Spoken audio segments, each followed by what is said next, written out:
There hasn't been much progress on the volume. In Nazarick, Ains wants to take Aura and Mare to the Elven Kingdom as a way to escape his obligations. The two Dark Elf twins are very happy about this. They know that the kingdom is at war, but they both get a little disappointed knowing that they will go on vacation. Ains needs to gather information about the Elven Kingdom. Luckily, Aura and Mare have the 3 elf ex-slaves of the workers, formerly Aria's slaves.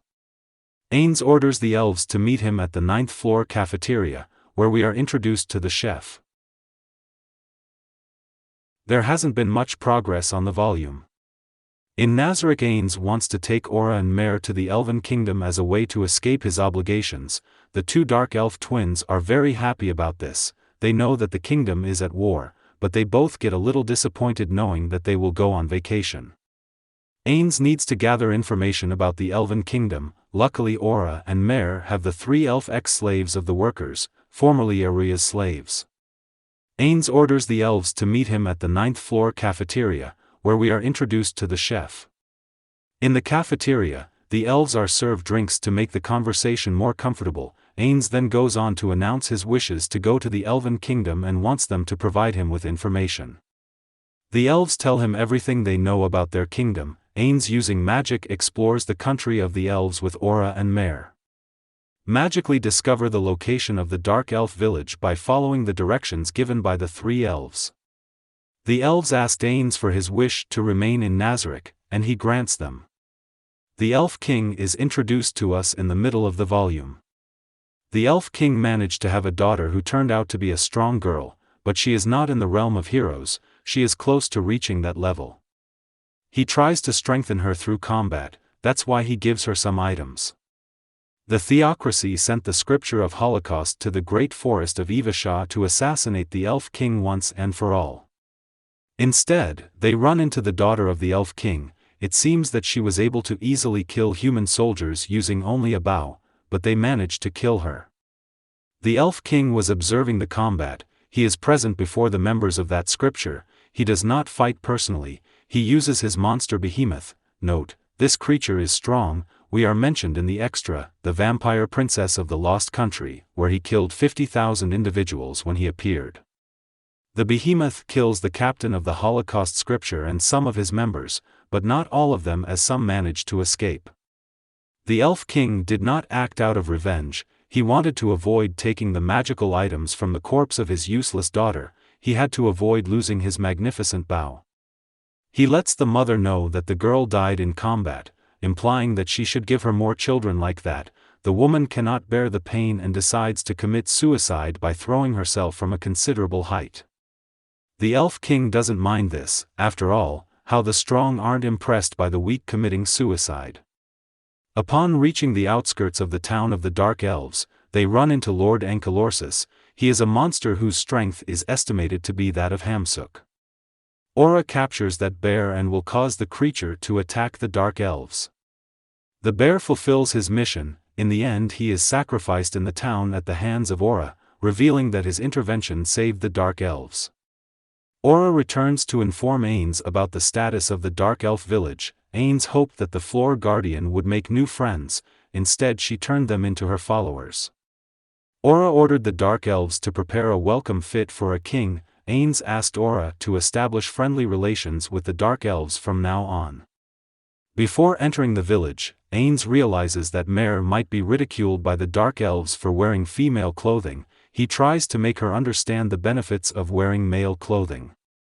However, Ains feels that he would be changing the wishes that Bukubuku Chagama had with Mare.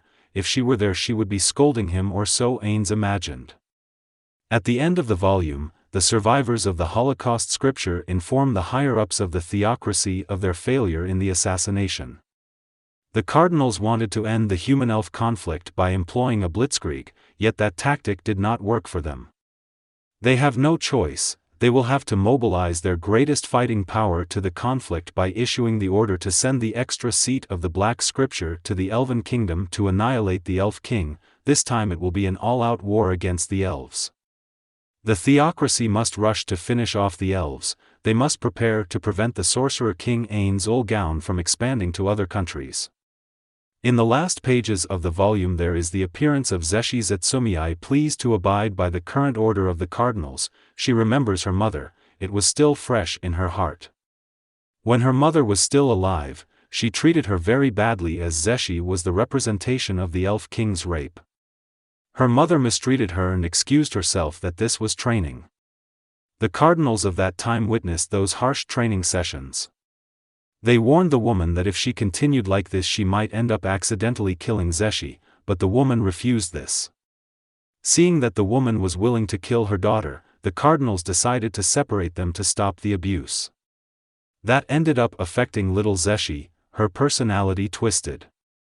Upon reaching a certain age, he began to take on a certain custom. When he meets the people who will be members of the Black Scripture, he enters into combat with those who are arrogant because they are very confident in their strength.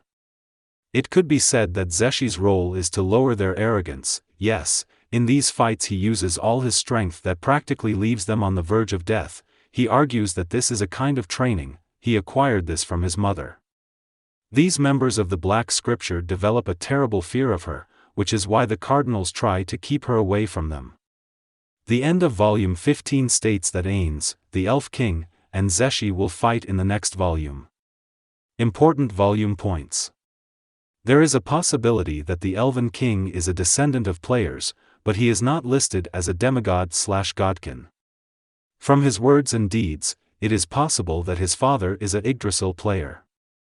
However, we are hinted that he is not a son/descendant of the 6 great gods. Given the longevity of the elves mentioned in the book and the fact that the 6 great gods are long dead already, it is possible that his father is a recently arrived player, possibly in the lax 300+ years. The Elf King does not fight directly. For those annoying issues he uses his behemoth. Therefore, it is difficult to determine its level.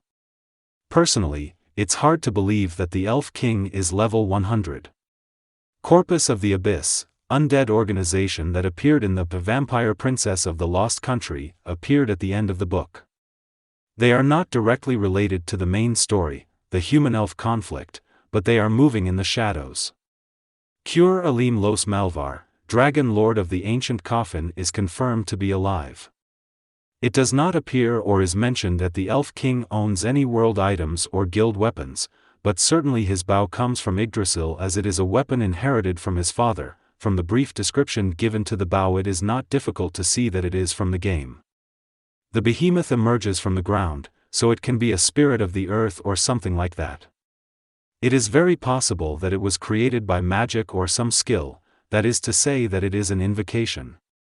The chef NPC does not have much importance in the book. He appeared because of Maruyama's wish to introduce NPCs who haven't spawned yet recited.